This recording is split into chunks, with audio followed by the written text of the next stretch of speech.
Kitab Yosua, pasal 22. Suku-suku yang di seberang Yordan pulang. Lalu Yosua memanggil orang Ruben, orang Gad, dan suku Manasye yang setengah itu, dan berkata kepada mereka, "Kamu telah memelihara segala yang diperintahkan kepadamu oleh Musa hamba Tuhan itu, dan telah mendengarkan perkataanku dalam segala yang kuperintahkan kepadamu.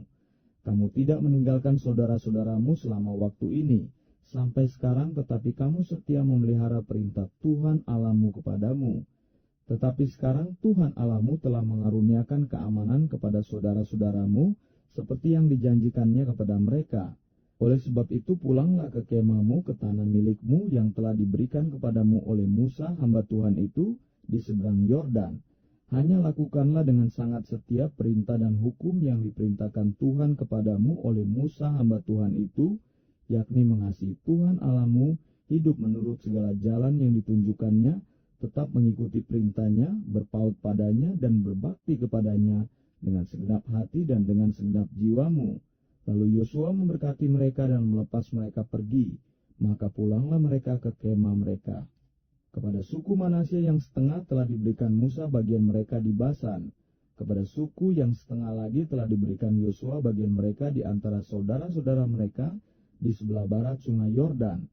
Lagipun ketika Yosua melepas mereka pergi ke kemah mereka, setelah memberkati mereka, maka ia berkata kepada mereka, "Demikian, pulanglah ke kemahmu dengan kekayaan yang banyak dan dengan sangat banyak ternak, dengan perak, emas, tembaga, besi, dan dengan pakaian yang sangat banyak. Bagilah dengan saudara-saudaramu jarahan yang dari musuhmu itu." Suku-suku di seberang Yordan mendirikan mezbah.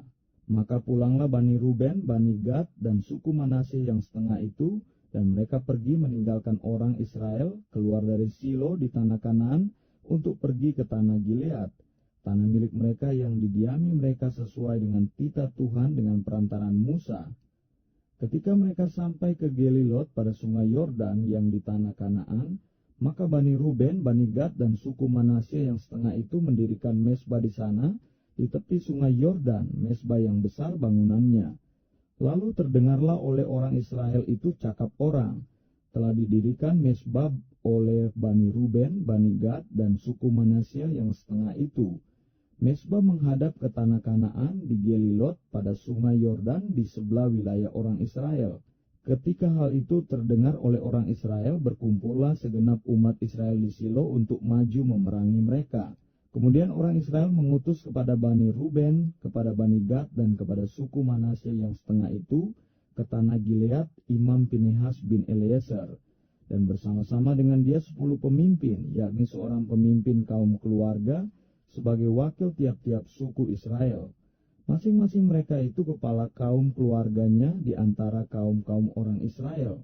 Setelah mereka sampai kepada Bani Ruben, kepada Bani Gad, dan kepada suku Manasye yang setengah itu di tanah Gilead, berkatalah mereka kepada orang-orang itu demikian, "Beginilah kata segenap umat Tuhan, apa macam perbuatanmu yang tidak setia ini terhadap Allah Israel, dengan sekarang berbalik daripada Tuhan dan mendirikan mezbah bagimu, dengan demikian memberontak terhadap Tuhan pada hari ini?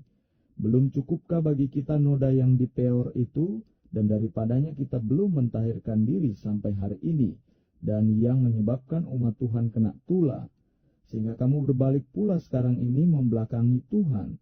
Jika kamu hari ini memberontak terhadap Tuhan, maka besok ia akan murka kepada segenap umat Israel. Akan tetapi jika sekiranya tanah milikmu itu najis, marilah menyeberang ke tanah milik Tuhan, tempat kedudukan kemah suci Tuhan, dan menetaplah di tengah-tengah kami. Tetapi janganlah memberontak terhadap Tuhan, dan janganlah memberontak terhadap kami dengan mendirikan mezbah bagimu sendiri, selain dari mezbah Tuhan Allah kita." Ketika Akan bin Sera berubah setia dengan mengambil barang-barang yang dikhususkan, bukankah segenap umat Israel kena murka? Bukan orang itu saja yang mati karena dosanya,